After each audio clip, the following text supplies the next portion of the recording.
Ben, on va attendre que ça démarre. Bonjour à tous, bienvenue à notre webinaire « Comment initier votre projet de facturation électronique ». Donc aujourd'hui, je vais présenter ce webinaire avec Hicham. Bonjour Hicham. Bonjour Emma, bonjour à tous. Bonjour à tous. Donc Hicham et moi-même, Emma Devine, sommes ingénieurs avant-vente chez Simtrax. Donc aujourd'hui, on va parler de comment organiser son projet de facturation électronique. On va faire un focus sur la phase de cadrage. Et après, on verra un cas concret, comment générer une facture client au format FactureX avec notre solution. Donc, on parlera de la définition du format FactureX et après, on fera une petite démonstration. Ensuite, on parlera de notre positionnement, nous, Simtrax. Hicham, je te laisse commencer. Ouais, merci Emma. Donc bonjour à tous. Je vais me mettre dans le cadre de ce webinaire. En fait, ce qu'on va faire avec Emma, c'est qu'on va se placer dans le cadre de vous en tant qu'entreprise, comment vous allez devoir anticiper cette réforme et le projet facturation électronique. Donc, afin d'établir un plan directeur concret, on va se poser les questions suivantes, qui sont qui, quoi, comment et quand. La question qui va nous permettre à nous, en tant qu'entreprise, donc à vous, d'identifier les différentes parties prenantes, d'identifier les rôles de chaque personne au sein de votre entreprise. À partir du moment où l'identification des différentes personnes qui interviennent de loin ou de près sur la facturation au sein de l'organisation, à partir du moment où l'identification est faite, on va se poser la question quoi. La question quoi va nous permettre d'identifier le contexte. Est-ce qu'on parle de facture fournisseur? Est-ce qu'on parle de facture client? Est-ce qu'on parle des deux? En termes de volumétrie, qu'est-ce que je dois gérer? Qu'est-ce qui est mis en place de mon côté? Toutes ces questions-là, on va se les poser et on va rentrer dans ce détail-là en fait durant ce webinaire pour vous donner un petit peu les bonnes pratiques et les bonnes questions à se poser. Ce qui va nous amener à se poser la question en tant qu'entreprise, comment je fais ça? Et aussi la question quand, qui va nous permettre justement d'établir un plan directeur. Alors, sur ce plan directeur, ce qu'il faut savoir sur ce planning, nous, c'est ce qu'on préconise. On suppose qu'aujourd'hui, on est le 15 juin 2023. On suppose que votre projet facturation électronique va commencer aujourd'hui, si ce n'est pas encore le cas. C'est pour ça qu'on a mis la phase de cadrage en juin 2023. D'ailleurs, on va faire durant ce webinaire un gros focus sur la phase de cadrage, puisque c'est celle-ci qui va nous intéresser le plus et qui va nous permettre de lancer, derrière, passer sur la phase de lancement, donc de lancer correctement le projet facturation électronique. Si la phase de cadrage est bien effectuée, il n'y a pas de raison pour que le projet facturation électronique ne se passe pas bien, vu que tout aura bien été défini au préalable et on saura à quoi s'attendre. On va passer sur septembre 2023, du coup, après le lancement de ce projet-là, à la phase de conception. On va commencer du coup à concevoir la solution, soit côté facture fournisseur, soit côté facture client, soit les deux, etc., etc. Phase de mise en œuvre en novembre 2023. Phase de Go Live à partir du 1er janvier 2024. Alors, on sait que c'est un petit peu serré, mais en tout cas, c'est ce qu'on préconise pour vraiment au mieux anticiper la réforme, puisqu'à partir de juillet 2024, que vous soyez une petite entreprise ou une grosse entreprise, vous serez forcément impacté par la partie réception des factures, puisque vous serez obligé d'être capable de réceptionner les factures sur le portail public de facturation à partir de juillet 2024, peu importe votre taille. Et en plus, cette date-là, du 1er janvier 2024, elle correspond aussi à la mise en place du portail de qualif, du futur portail public de facturation. Pour ceux qui s'y connaissent, on a le même type de portail sur Chorus Pro qui est le portail public de facturation pour les entités publiques. Ce sera peut-être le même nom qui sera reconduit, mais le portail de qualif permet aux entreprises de faire les différents tests et à partir de décembre 2023, ce portail de qualif sera mis à disposition de toutes les entreprises ayant participé à la phase pilote ou non. Donc c'est pour ça qu'on a mis cette phase de Go Live à partir de janvier 2024. Et après, sur la phase d'amélioration et de retour d'expérience, on l'a mise juste après, entre janvier et février, mais ça n'a pas vraiment de sens de mettre une date fixe sur une phase d'amélioration et de retour d'expérience parce que sur un projet qui est aussi structurant que la facturation électronique, aussi structurant pour votre organisation, la phase d'amélioration et de retour d'expérience, ça va être sur des mois, voire des années. Comment gérer votre projet facturation électronique? Donc, focus sur la phase de cadrage. On va découper ça en plusieurs étapes. Dans un premier temps, l'objectif, c'est de constituer une équipe projet. Donc, ça rejoint le qui que je vous ai présenté un petit peu plus tôt sur les questions à se poser. Donc, vous allez, vous, en tant qu'entreprise, identifier vraiment les différentes personnes qui traitent des factures au sein de votre organisation, que ce soit de loin ou de près, que ce soit sur de la validation, de la vérification des données sur les factures, etc., etc. Faire un état des lieux audit, donc faire un état des lieux en analysant vos pratiques actuelles. Donc ça, c'est vraiment une phase très importante et on va s'attarder dessus sur les prochaines slides. Définir les objectifs, le planning et les budgets prévisionnels, planning qui peut correspondre au plan directeur que je vous ai présenté juste avant, mais pas forcément, il peut y avoir un petit delta. Définir un plan d'action et enfin choisir le bon prestataire, c'est aussi l'objectif de ce webinaire et je pense aussi un de vos objectifs, savoir quel est le bon prestataire qui sera le plus à même de vous accompagner sur ce projet-là. Emma, je te laisse rentrer dans les détails maintenant de la phase de cadrage, si tu veux bien. Tout à fait. Donc déjà, on va parler de qui. C'est le moment de constituer vos équipes. Donc en général, on va constituer un comité de direction qui va regrouper les directeurs et qui va avoir une vision plus stratégique du projet. Et puis, il peut y avoir aussi un comité de pilotage. Selon les entreprises, le comité de pilotage peut être aussi le comité de direction. C'est pour ça qu'on voit un directeur stratégique apparaître sur la diapo. Donc, le comité de pilotage va être composé du maître d'ouvrage. Donc, le maître d'ouvrage va devoir définir les objectifs du projet et il doit s'assurer que ces objectifs sont en adéquation avec les besoins utilisateurs. C'est pour ça qu'un membre de chaque service concerné par le projet facturation électronique doit être représenté dans le comité de pilotage. Donc, nous, on a identifié que le service IT, le service comptable client et fournisseur, le service achat et le service commercial seront des services qui peuvent être impactés par le projet de facturation électronique et donc, il faut qu'ils soient représentés dans le comité de pilotage. Donc, un des objectifs également du comité de pilotage, c'est de nommer un chef de projet. Le chef de projet aura une vision plus opérationnelle du projet. Il va gérer les équipes techniques, réunir les équipes techniques. Il peut aussi faire appel à des prestataires pour l'accompagner sur la partie technique. Donc, dans ce cas-là, il fait appel à un maître d'œuvre. Et Syntrax peut vous accompagner en tant que maître d'œuvre, mais également en tant que assistant à maîtrise d'ouvrage pour accompagner le maître d'ouvrage s'il n'a pas toutes les compétences nécessaires pour avancer dans ce projet. Donc, voilà, là, on a parlé du qui. Maintenant, on va parler du quoi. Donc, pardon. Excuse-moi. Non, c'est moi. Donc, du coup, finalement, on va essayer de cartographier tous vos processus et vos flux de factures. Donc, nous, on a identifié qu'il y avait les flux factures fournisseurs et les flux factures clients, mais vous pouvez avoir plusieurs flux de factures fournisseurs. Donc, par exemple, vous pouvez réceptionner des factures en format papier, mais vous pouvez aussi avoir mis en place de l'EDI. Et donc, il faut arriver à cartographier tous ces flux pour bien les comprendre et pour essayer profiter en fait du projet de facturation électronique pour essayer de les optimiser.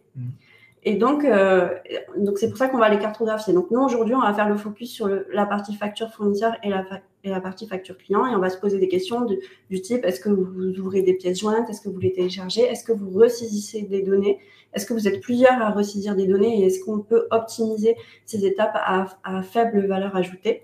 Voilà, donc on va se poser toutes ces questions-là pour essayer d'améliorer les processus existants chez vous. Hicham, est-ce que tu peux nous parler un peu plus de la partie facture fournisseur, s'il te plaît? Oui, donc comme Emma l'a précisé, on va travailler sur deux flux facture fournisseur et flux facture client. Sur ces deux flux-là, on va diviser ça en trois phases. Donc pour le flux facture fournisseur, sur la phase 1, on va se poser donc ce que je fais, c'est que je prends ma casquette, je me mets à votre place, en tant qu'entreprise, du coup, qui va faire face à cette réforme-là.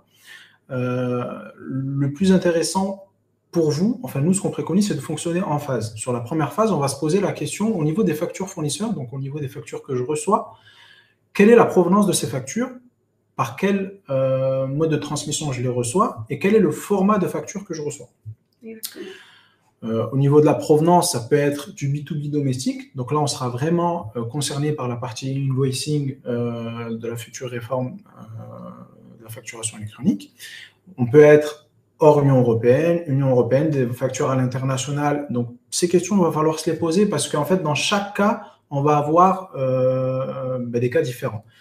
Et notamment sur les départements et régions d'outre-mer, et les collectivités d'outre-mer, on va avoir des cas particuliers où on a de l'e-reporting qui va entrer en jeu. Sans rentrer trop dans ce détail, d'ailleurs, on a d'autres webinaires qui rentrent un peu plus dans ce détail-là et je vous invite à les visionner. C'est vraiment important de se poser ces questions-là parce que pour chaque fournisseur, selon sa provenance, on va avoir des fonctionnements différents. Ensuite, on va se poser la question sur la transmission. Comment je reçois mes factures fournisseurs? Est-ce que je les reçois via un PDF par email? C'est la majorité des cas qu'on rencontre. Donc, on va se poser cette question-là. Est-ce que je les reçois par voie postale? Ça existe encore. Est-ce que je les reçois en me connectant à un portail qui est mis à disposition par mon fournisseur? Est-ce que je me connecte en API avec mon fournisseur? Est-ce que je fonctionne en EDI? Ces questions, encore une fois, il va falloir se les poser parce que selon le mode de transmission qui est adopté, derrière, on va embrayer sur un nouveau mode de fonctionnement qui sera plus adapté à la future réforme. Et enfin, sur la dernière partie de cette phase 1, sur le format, est-ce qu'aujourd'hui, je reçois du PDF du coup qui peut être scanné, donc une lettre par voie postale, donc une facture qu'on a scannée et qu'on a transformée en PDF, ou du PDF natif, ou bien du format hybride comme du FactureX, ou bien du format structuré. Et dans ce genre de cas, on sera quand même, en tant qu'entreprise, pas mal avancé au niveau du process facture fournisseur. Si déjà vous arrivez à communiquer en EDI, par exemple, avec du GS1 ou avec du format structuré comme du XML, du JSON, etc. Mais si ce n'est pas le cas et que vous êtes en PDF, là, pour le coup, il va falloir s'adapter à la réforme et on va en parler un petit peu plus tard. Comment faire pour s'adapter? Sur la deuxième phase, au niveau des factures fournisseurs, donc là, on a parlé de la provenance, de la transmission et du format. Sur cette deuxième phase, on va plus parler de la circulation du document au sein de votre organisation. Et d'abord, en se posant la question, est-ce que les données récupérées sur ma facture sont conformes? Dans le cadre de la réforme, pour le B2B domestique, cette question-là n'aura pas forcément lieu d'être puisque les factures que vous allez recevoir de vos fournisseurs, supposons en 2028, lorsque tout le monde sera impacté, et que pour du B2B domestique, tout le monde devra passer par le portail public de facturation, cette question n'aura pas de sens parce que ce sera déjà du format structuré. Donc, les données récupérées sur ma facture seront forcément conformes. Par contre, pour vos fournisseurs à l'international, cette question, vous allez toujours devoir vous la poser. Et pour des fournisseurs qui sont des plus petites entreprises, des ETI, des PME, des TPE, cette question, il va falloir se la poser jusqu'à 2026, par exemple, pour les petites entreprises. Donc, c'est vraiment important de se poser cette question. Est-ce que les données récupérées sur ma facture sont conformes? Et d'ailleurs, ça nous amène au point suivant. Est-ce qu'aujourd'hui, au sein de votre organisation, vous avez un moyen de comparer vos documents? Est-ce que lorsque vous recevez une facture fournisseur, vous la comparez avec un bon de commande qui a été créé par vous-même au préalable? Est-ce que cette comparaison, elle se fait de manière manuelle? Est-ce que ce n'est pas intéressant de profiter de cette future réforme, de le prendre comme une opportunité et de faire du rapprochement documentaire? Automatisé. Et sur la dernière phase, intégration et archivage, phase très importante. Sur l'intégration, est-ce qu'aujourd'hui, lorsque vous recevez vos factures fournisseurs, vous réintégrez les informations contenues dans vos factures de manière manuelle dans votre ERP, ou est-ce que ça se fait de manière automatique? Et dans ce cas-là, vous êtes pas mal avancé aussi sur cette partie-là. Est-ce que c'est aussi une ambition? C'est-à-dire qu'aujourd'hui, vous le faites peut-être de manière manuelle et que c'est extrêmement chronophage et l'objectif, c'est quand même d'automatiser ça. Aussi, sur la partie archivage, vous allez pouvoir avoir plusieurs types de solutions. Nous, on a une solution qui va vous permettre d'archiver ça on-premise de votre côté. Vous pouvez également utiliser une solution SAE, du coup, un système d'archivage électronique qui va pouvoir vous offrir des solutions d'archivage à valeur probante, d'archivage légal, au sens de la réforme.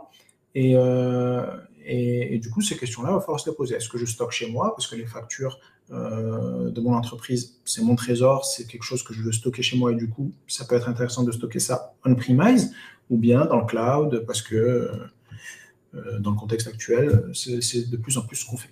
Voilà, sur ces factures fournisseurs, on fonctionne en 3 phases. Et maintenant, sur la facturation client, Emma, je te laisse la parole. Oui, tout à fait. Donc, on avait 3 phases sur le flux facture fournisseur. On a également ces 3 phases sur le flux facture client. Donc, la première phase, la phase 1, ça va être l'édition, le format et les pièces jointes.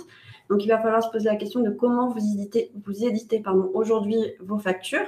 Est-ce qu'elles sont éditées depuis un ERP, un logiciel métier? Et dans quel format vous produisez vos factures? Est-ce que vous générez un PDF que vous imprimez et que vous envoyez par la poste? Ou est-ce que vous l'envoyez par mail? Donc, ça va être la transmission après. Donc, la question qu'il faut se poser, c'est donc le format et quelles sont les données qu'il y a actuellement dans vos factures, puisqu'il y a un certain nombre de données qui va être obligatoire et donc il faut s'assurer que toutes ces données-là sont présentes sur les factures. Si elles ne sont pas présentes, il faudra prévoir de renseigner une base de données, par exemple avec le numéro SIRET des clients qu'il faudra ajouter et s'assurer que cette information elle est présente sur vos factures.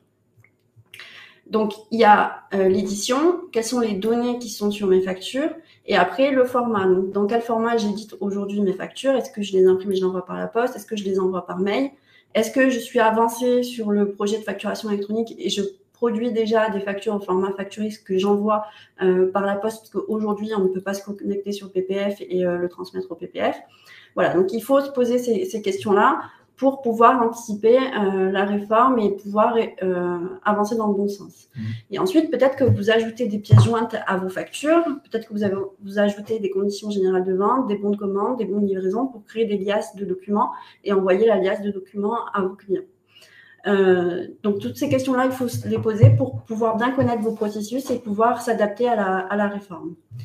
Ensuite, sur la phase 2, on va chercher à savoir où sont situés vos clients, parce que, comme dans le cas des factures fournisseurs, selon si ça va être des clients qui sont en France ou hors France, vous allez être concerné par le e-invoicing ou le e-reporting. Et du coup, ce ne sera pas les mêmes flux à mettre en place.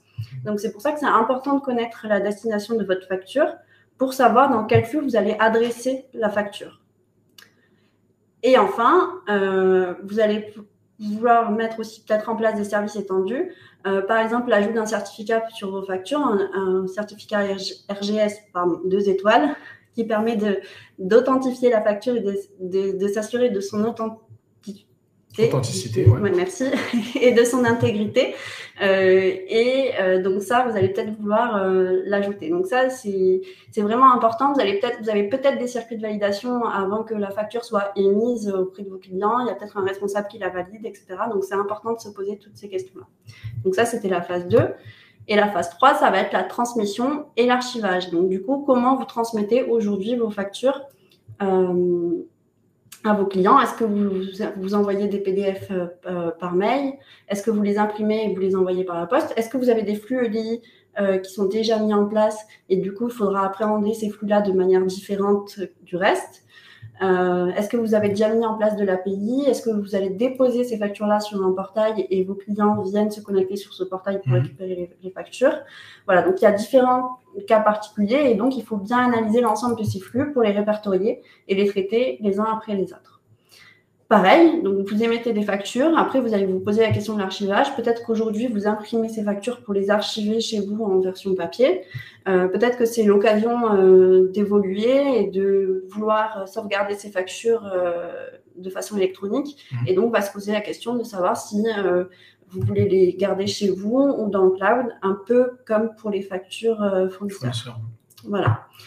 Donc là, on a fait le tour des différents flux. Donc ensuite, on voulait vous parler du cas du Facturix et vous montrer un cas concret où on transformerait une facture client au format Facturix, qui est d'abord édité en PDF et puis après qui est transformé en Facturix. Mais d'abord, on va parler un petit peu de la définition du Facturix. Hicham, est-ce que tu peux nous en dire un peu plus à ce sujet? Oui, Emma. Alors, avant de parler de la Facturix, on va parler de la facture électronique au sens de la réforme. Donc, dans le cadre de la réforme, les factures doivent être créées, envoyées et reçues par voie électronique. Il en va de même de leur archivage. Et elles doivent également respecter 3 critères essentiels qui sont l'authenticité, l'intégrité et la lisibilité. Quand on parle d'authenticité, ça veut dire que l'identité de l'émetteur doit être garantie. Quand on parle d'intégrité, c'est-à-dire que les informations contenues dans la facture ne peuvent en aucun cas être modifiées et une facture ne peut être supprimée. Et enfin, la lisibilité, cela signifie que le document doit être suffisamment clair pour être compréhensible par tous. Donc, ces 3 critères doivent absolument être respectés et pour garantir l'authenticité et l'intégrité, on a depuis le 1er janvier 2013, enfin les entreprises ont depuis le 1er janvier 2013 2 moyens de garantir ces critères-là. Soit, dans un premier temps, mettre en place un contrôle de gestion, c'est pour ça que je parlais de 1er janvier 2013, mettre en place un contrôle de gestion en mesure d'établir une piste d'audit fiable entre une facture et la prestation concernée, soit utiliser des technologies adaptées comme travailler en EDI ou bien mettre en place une signature électronique avancée type RGS 2 étoiles, on en a parlé un petit peu plus tôt, et ce certificat-là qui va être apposé et qui va être délivré par un tiers de confiance va permettre de garantir l'authenticité et l'intégrité d'une facture. Après, pour la partie lisibilité, ça va de soi qu'il va falloir mettre des informations qui sont suffisamment lisibles, que ce soit pour l'émetteur ou pour le récepteur. On passe aux 3 formats, du coup obligatoire du socle commun, puisque une facture électronique doit respecter les critères que j'ai énoncés précédemment, mais doit quand même répondre à un des 3 formats pour respecter, pour entrer dans le cadre de la réforme.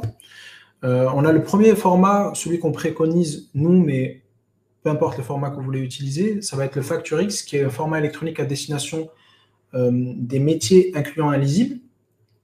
On va avoir des formats électroniques à destination des applications comme l'UBL ou le C2I, donc c'est des formats électroniques avec ça va être des formats full structurés du coup, qui n'incluent pas de lisible. Et ces 3 formats répondent à la norme EN 16931, publiée par l'Union européenne en 2017, si je ne me trompe pas.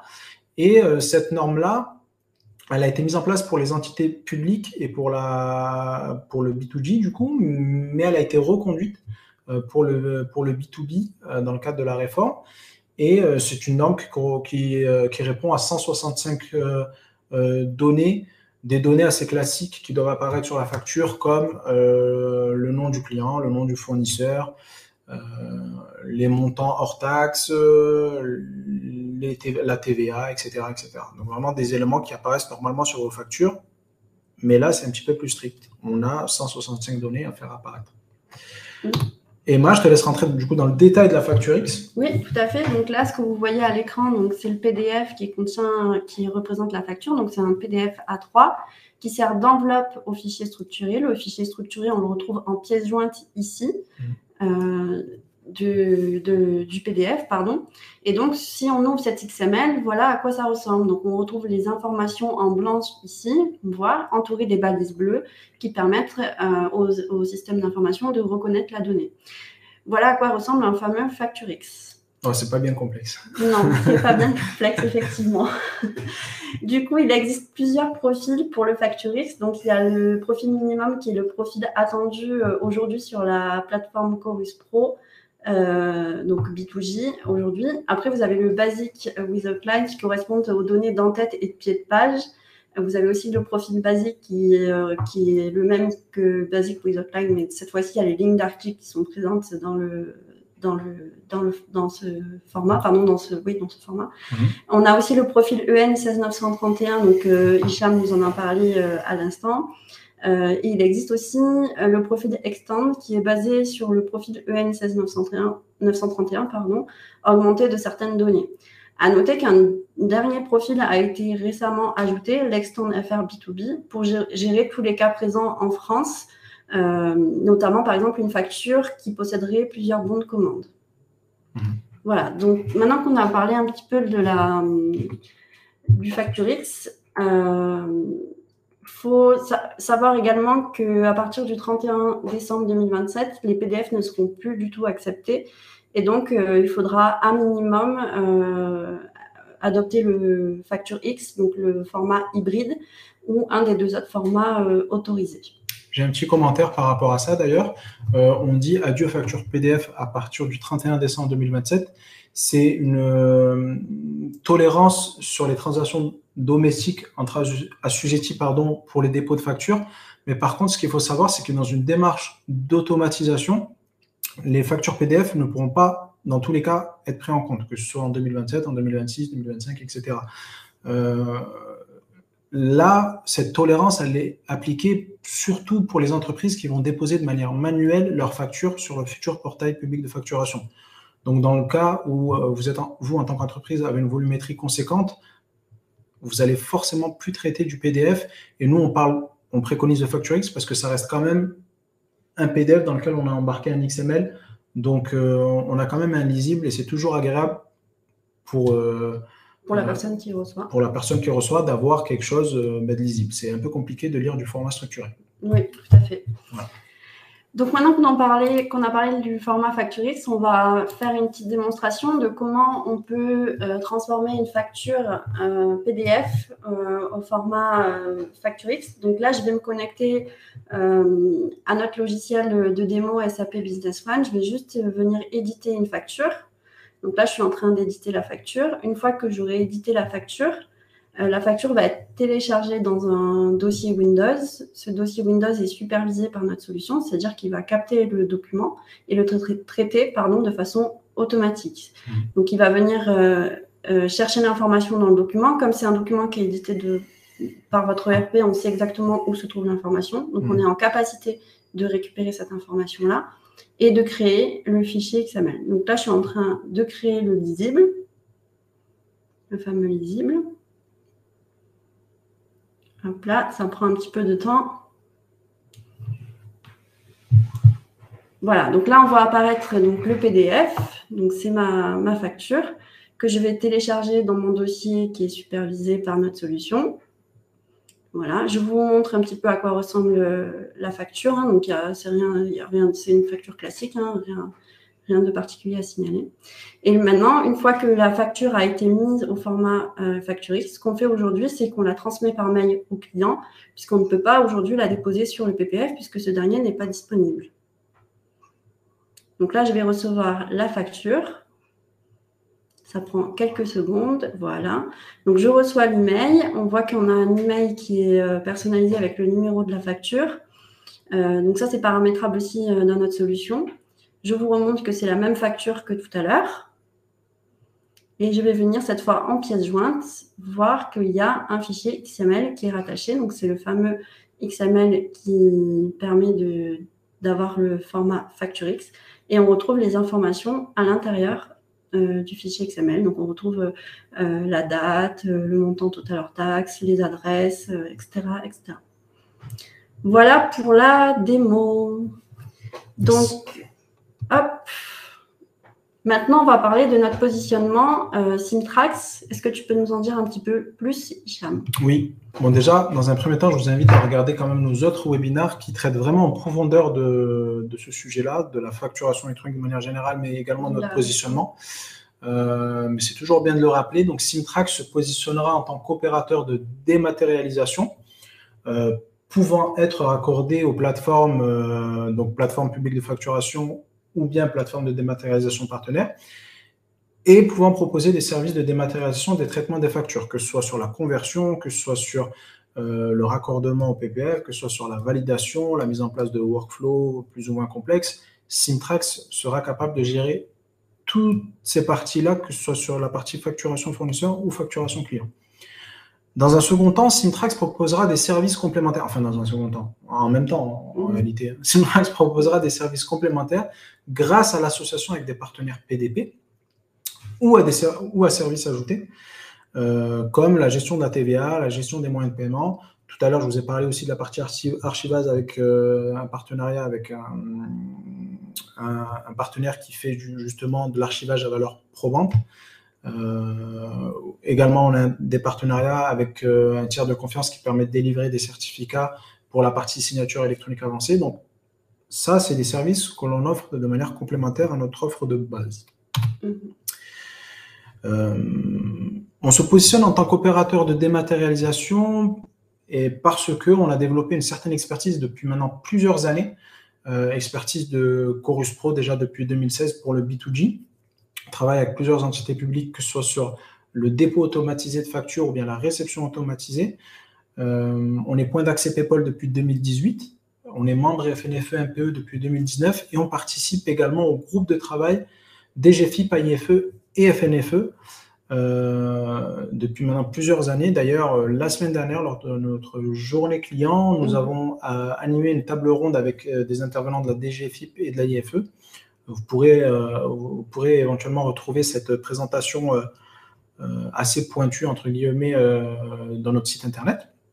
Donc voilà, c'est toutes ces choses-là qui nous ont permis depuis plusieurs années de développer notre expertise sur le sujet. Rapidement, Simtrax, pour ceux qui ne nous connaissent pas, on est une entreprise française avec 8 bureaux dans le monde.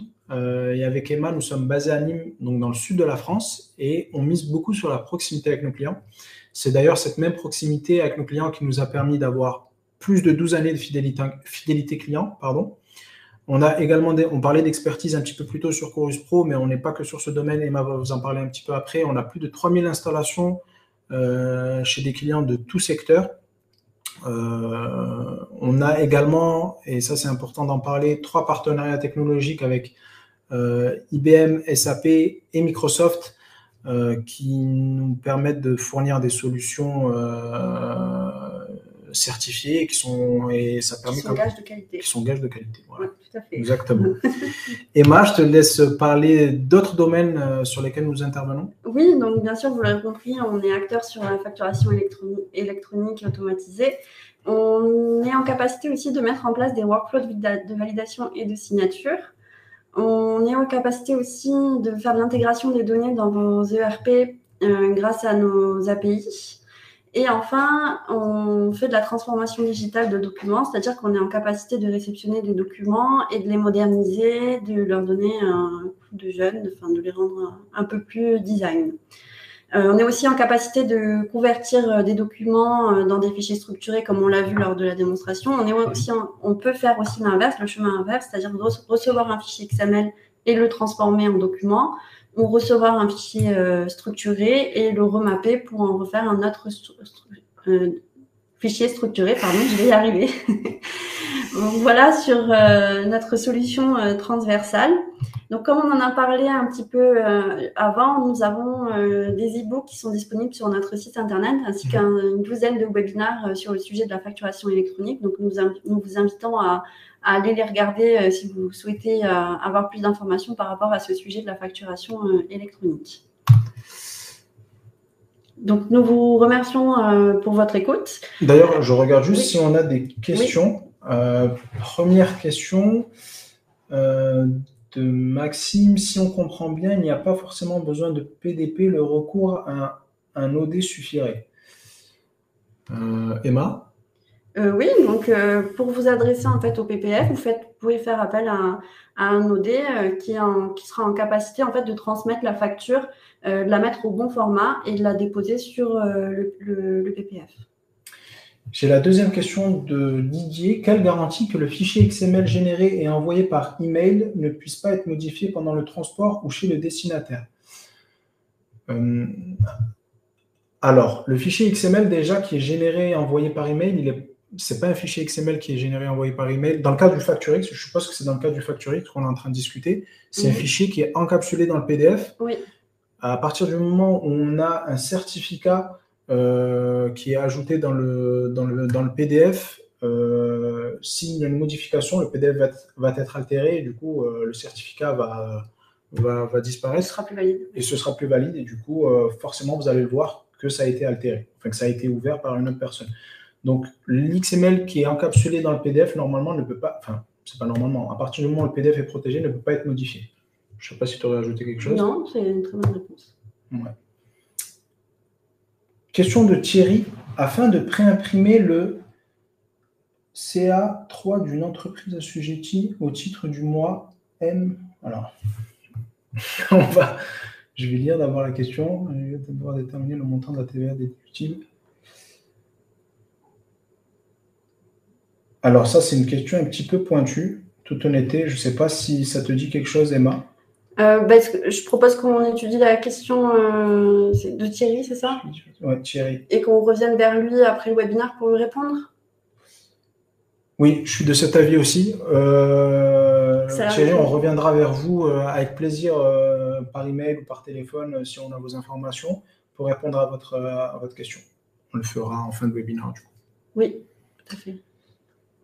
On a d'autres questions? Pas d'autres questions pour le coup, pour moi. Donc, merci beaucoup. Merci beaucoup. Merci beaucoup et on vous souhaite une très bonne journée. Une bonne fin de journée. À bientôt. À bientôt.